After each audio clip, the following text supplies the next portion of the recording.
Welcome to Canadian Studies from Brno, the podcast of the Canadian Studies Centre at Masaryk University. I'm your host, Dr Denisa Krasna, and today I'm joined by Dr Pavlína Studená. Pavlína Studená has recently defended her PhD dissertation titled Growing Old in the Pages, Representations of Aging Women in Contemporary Canadian Fiction, at the Department of English and American Studies at Masaryk University in Brno. She specializes in the representation of age and aging in contemporary English Canadian literature, focusing on how power dynamics, anger, and irony are portrayed and employed within these narratives. Her work also critically examines age stereotypes in literary texts and analyzes the impact of social inequalities on the aging experience. Pavlína, welcome and thank you for being here with us today. Hello, good afternoon. Thank you for having me. Pavlína, could you tell us how you first came to Canadian Studies? Was there a specific moment, a text, or experience that sparked your interest in Canada? Okay, my path to Canadian Studies wasn't that straightforward. Actually, I've always loved literature. I was the girl who carries a heavy plastic bag from library each week, and I read absolutely everything. But then I took a sensible route, and I actually have my degree in economics.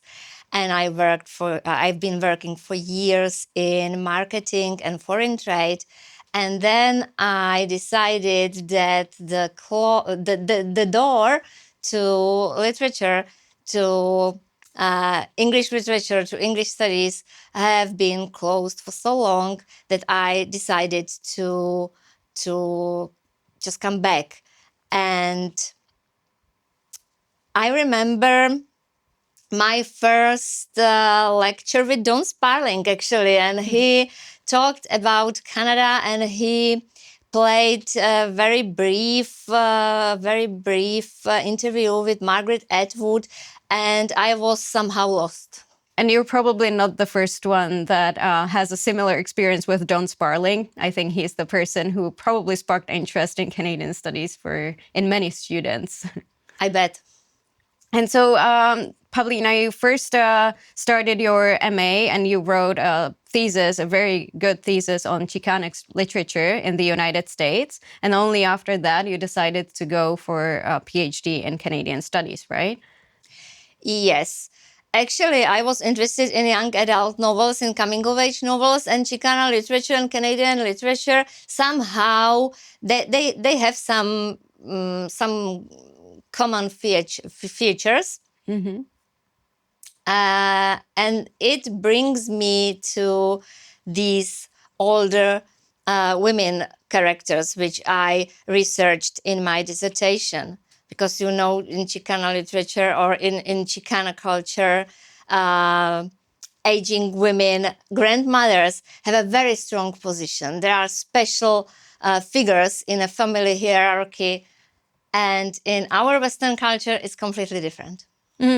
Well, so, okay, you already started talking about your research focus. So let's move on to that. And your work draws on feminist theory, among other things, on age studies. And could you briefly explain what age studies is for those who are not familiar with this field? Age studies basically see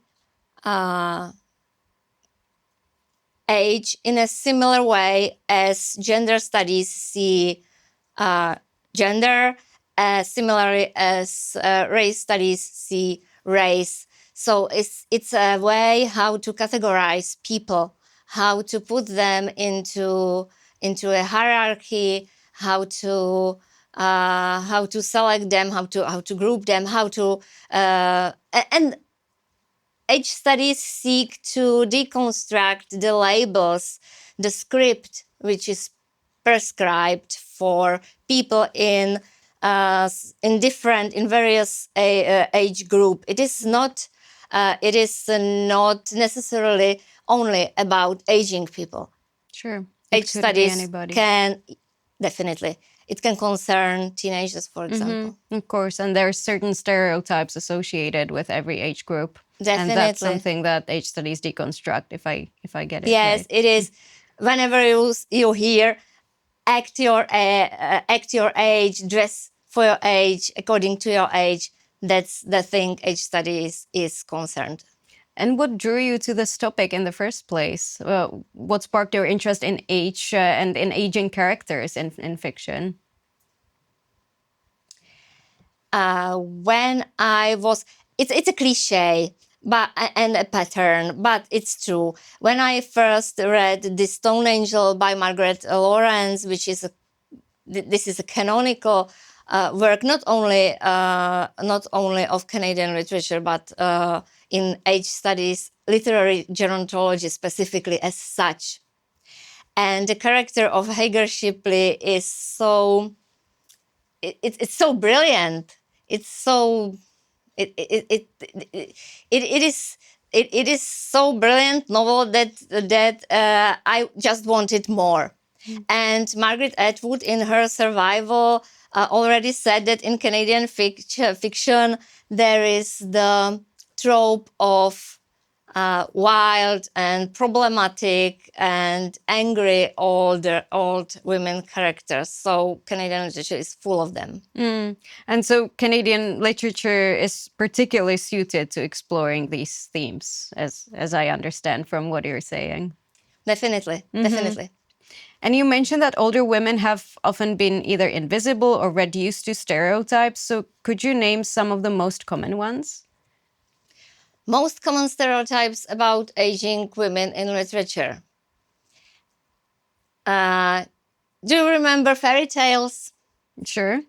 Do you remember, for example, the evil queen, Evil witch. all the stepmothers, witches, older women characters are basically evils in fairy tales, in Western folklore, in Western traditions, and this pattern moved to the contemporary literature in this way that they are either these grumpy, uneasy characters, or nosy neighbors, or these funny cat ladies.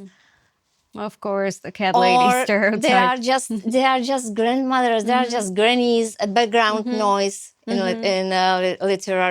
literary fiction, and they seldom have their own story. So they're either the caretakers of the family, as in the grandmothers, but they don't have really a life of or purpose on their own in their own way, but just there to care of the family, take care of the family, or they're the evil witches, as you said, the spinsters, the cat ladies, who are quite angry or not content with their lives. Exactly. Yeah, that makes sense. So why do you think aging women have been historically marginalized in literature and culture, and do you think this is changing today?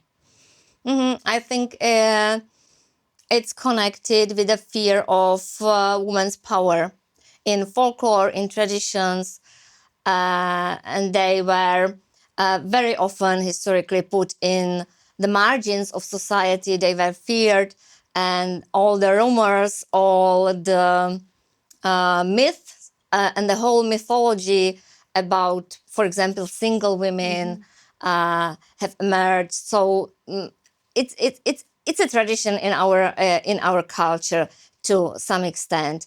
Today, definitely, it's starting to change, at least in Canadian literature, where there are plenty of novels where the protagonist is middle-aged or older woman who has a complex psychological inner life. She is not just a figure of fun or a stereotype or a caricature.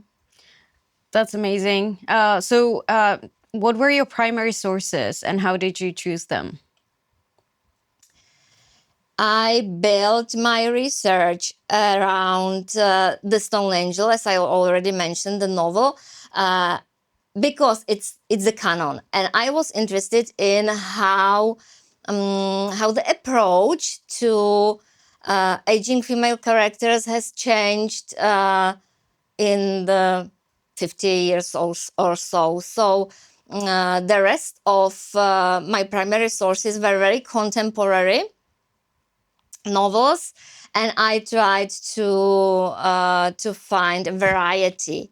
So there is Iron Raids We Spread, which is almost a horror story set in a nursing home from 2000, I think 22. There is Elizabeth Hayes' Snow Road Station, about an aging actor who forgets her lines on stage, and all her personality is broken. And the last one is Anakana Schofield Malarkey, which is a postmodern and experimental prose. So I tried to show various angles of approaching to this topic. Oh, that's a great variety. And so across the authors you focus on, do you see a shared way of representing ages? Do these texts collectively maybe challenge dominant cultural narratives about older women? I would say so, although each novel I researched does it in its own way. I compared the typical features with the Stone Angel, which comprises all of them, all of the tropes. But what all the novels, all the texts have in common is that the characters claim their own agency, their own identity. They want to be heard, they want to be seen, they want to be the protagonists of their own lives. And is there anything that's specifically Canadian about how aging is portrayed in these novels? It is. You know that the typical trope in Canadian literature is survival.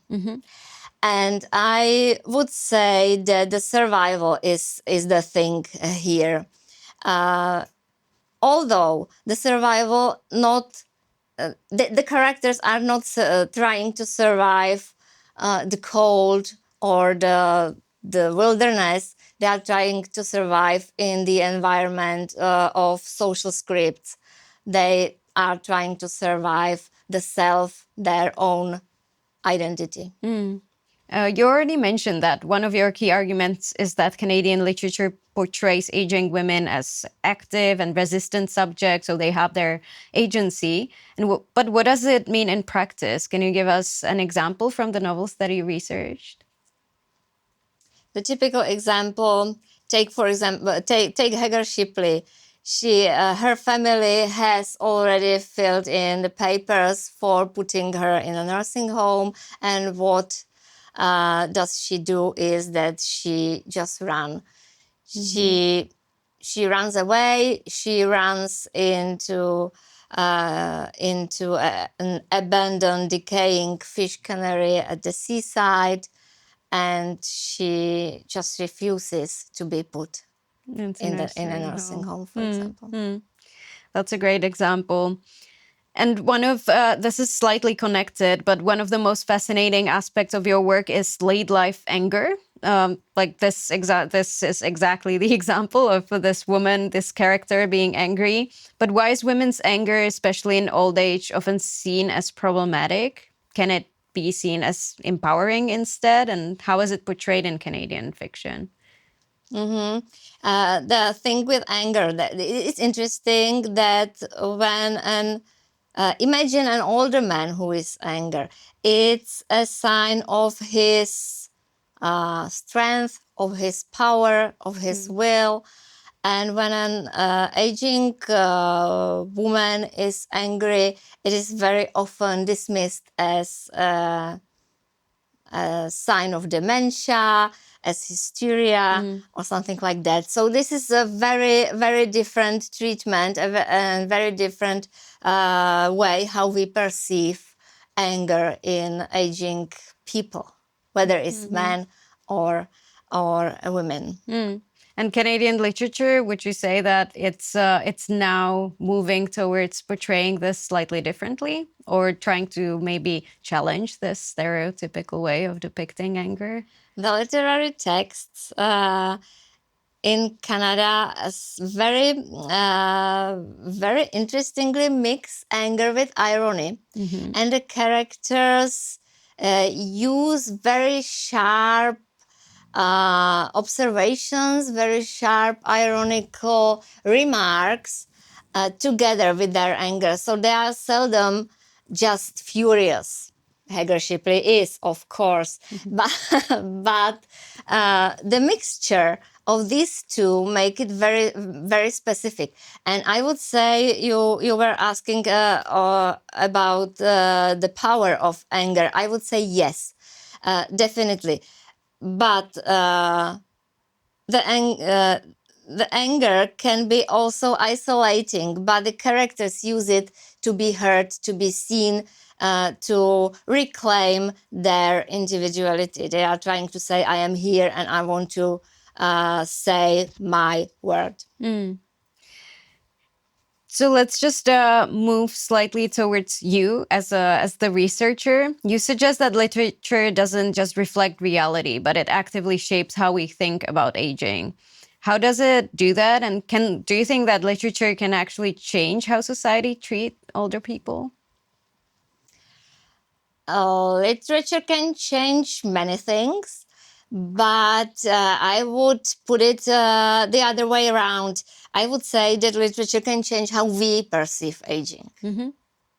Exactly. So as readers. Yes, and as a consequence, the society can very slowly change as well, but it starts with the individual. Definitely. Yeah, I agree. And so did your research change how you think about aging for you personally?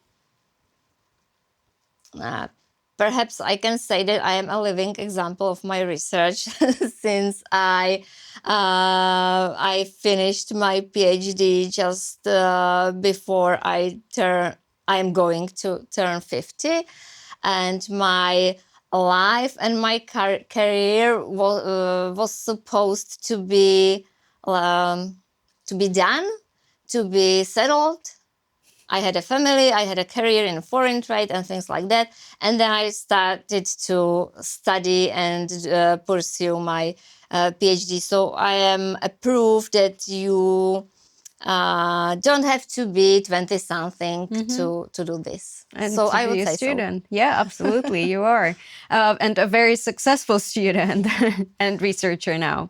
So what was the most challenging part of your PhD journey? Perhaps it was picking just one topic, because there is a lot of interesting things to explore. And the second one, I would say, is to be serious, was how to put my research together with my other roles in life. It was really challenging. It was really challenging. And I'm really impressed because I know you have your other full-time job, and while you were doing that, you also have a family. So I don't understand how you managed to juggle all of that and then complete your PhD in a very successful way. So congratulations again. You also spent some time at the University of British Columbia at UBC in BC in Vancouver. That was supported by the IECCS Graduate Student Scholarship. What was that experience like? Oh, it was fantastic. It was really it crowned my whole struggle with the PhD. I planned this stay at UBC at the very end of my studies. It was the time I have already fulfilled everything, and I was just finishing my dissertation, and I spent a summer there. The campus at the UBC wasn't that live and that full in summer as usual, but it was very calm and it was fantastic. And also sunny, which, Definitely, in Vancouver, most of the time, it just rains. So you picked a great time to be there. It was perfect. I did a lot. And you cannot be depressed or tired when you see the ocean from the library. So, And so how did being physically in Canada shape your research? it was very interesting experience in the way that you know that in Canadian literature you always read about landscape, about vastness. That trope is inevitably you cannot miss it in Canadian literature. And when I was there and I experienced it myself, I suddenly it was like a click. I suddenly understand. Wow, what's the literature is talking about. It's something that Don Sparling also talked about when he was here as the first guest of this podcast. And I absolutely agree with you. It's something that's hard to describe. But whenever I come back from a trip, an extended trip in the US or Canada, and I come back to Europe, I feel kind of claustrophobic. It's very different. Yeah, it's huge. It's really huge. But at the same time, I'm sorry. At the same time, when I wanted to explore the landscape, I wanted to go for a hike, for example. I used to make a round trips, and in Canada, it is not possible because most of the tracks, most of the trails are just one way, and you have to go back. Yeah, no loop. That's no true. loop. And I saw some mountain or lake, and I wanted to go there, and it was like wow, but I would have to drive 300 kilometers or so. So yeah, I mean, it has its disadvantages. You really just describe the differences in the outdoors, which is a very Canadian topic, between the Czech or European environment and Canadian environment. But did you notice any differences between the Czech and Canadian academic environments? since I was in Vancouver in summer, I didn't have an opportunity to visit any courses, any lectures, but I met some academics, and I from my field, from age studies, but also from literary and theater studies, and I have to say they all were very supportive and very informal. I loved that. Yeah, the informality. Yes. Yeah, in Canada and the States, I agree. That's very different. How is Vancouver as a place to live and work? I could live there, definitely. Yeah. But what struck me was the politeness of people. When I first, I was using public transport in Vancouver, and when I was for the first time getting off the bus, I was surprised that everyone says goodbye and thank you to the driver. So it was cute. So that was probably the moment when you felt really Canadian, or like you were in Canada. Is there anything else that surprised you about everyday life in Canada? I like their connection to the environment, connection to nature. It's probably sounding as another cliche, but I felt that they mean it. I liked that I managed to extend my stay in Canada and drive through the Rockies.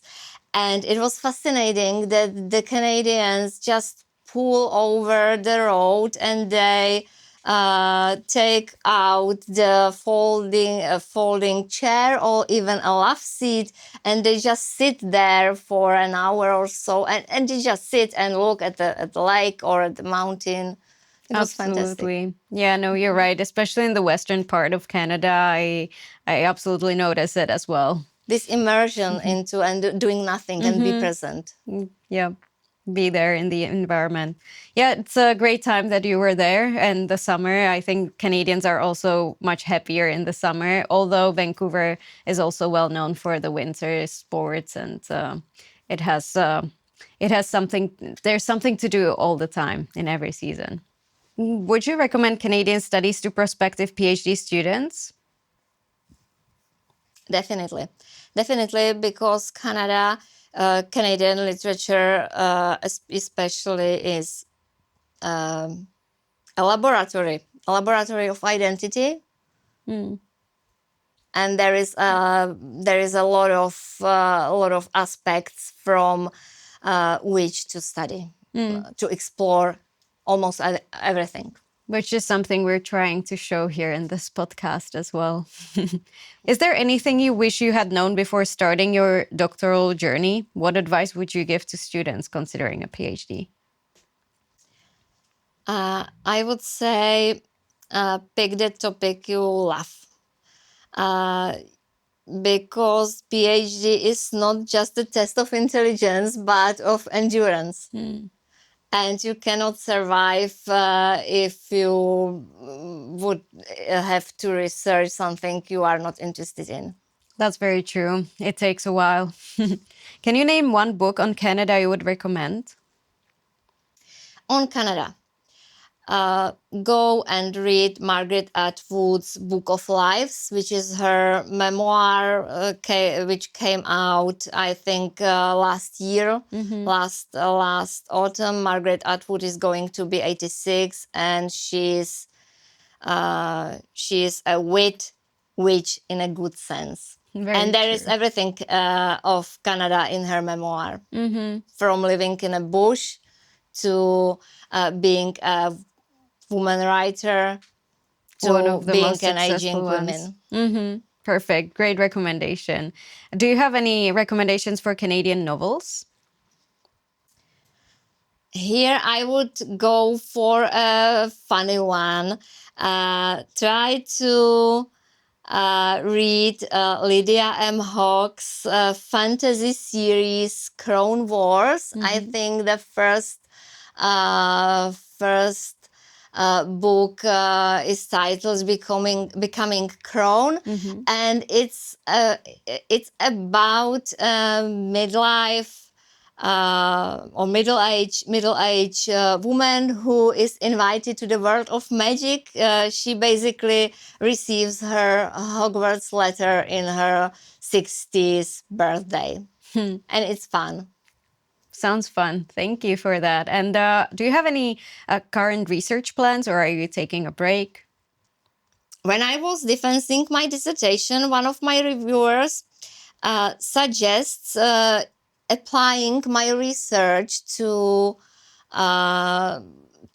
practice, to everyday life, and she suggested bibliotherapy, and I am intrigued.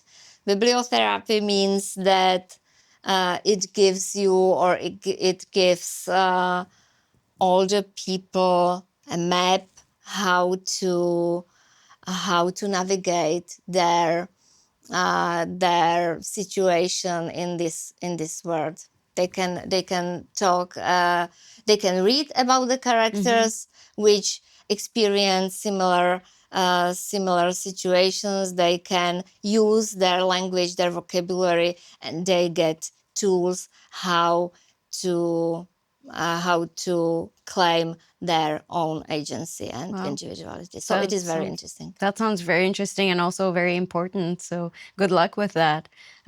What has Canadian studies given you academically and personally? I was given authenticity. I have somehow found myself quite later in life, and similarly, as I said before, I have found vocabulary. I have found that perhaps I am not. I'm not finished. I am not done. I am not declining, but I can open another door. Those are really great last words. So thank you, Pavlína. I won't take your time, more of your time. Thank you for a very thoughtful and inspiring conversation. It was a real pleasure to have you here today. Thank you. And thank you to all of you for listening. If you enjoyed this episode, don't forget to follow Canadian Studies from Brno on your favorite platform and on Instagram at CanadianStudies_Muni. We look forward to welcoming you back for the next episode.